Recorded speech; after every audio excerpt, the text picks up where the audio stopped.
Former gang leaders, what made you realize it wasn't the life for you? I was 18 when I met Mary Soul. During that time, I was a gang leader with the Latin Kings. Mary Soul was a church girl.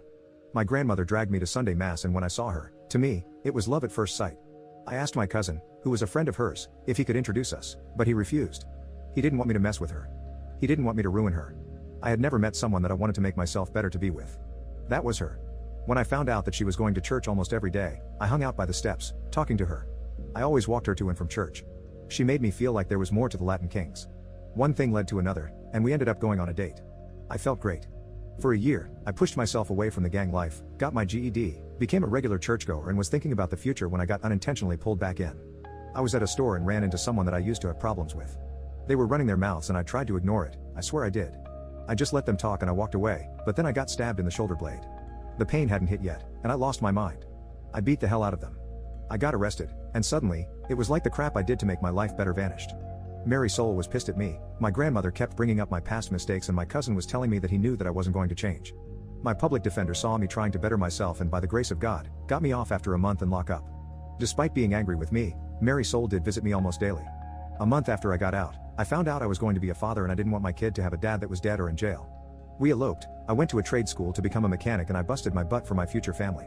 When Luna was born, it was almost the worst day of my life. Mary Soul wouldn't stop bleeding.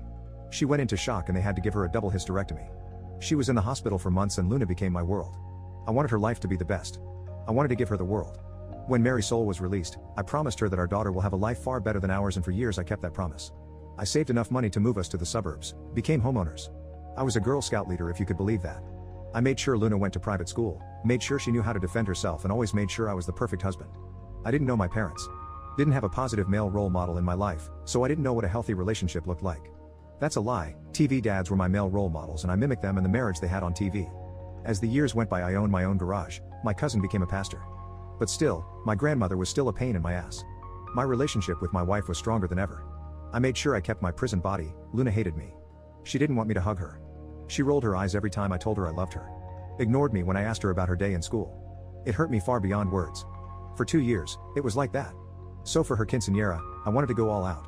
I got everything she wanted and she was still disrespectful, and briefly the old me almost came out just to put her in her place, but instead, I went to my cousin, vented my frustration and doubts about being a good father, and he told me to just let her be, and he said a prayer for me. I wanted a slideshow for the father-daughter dance.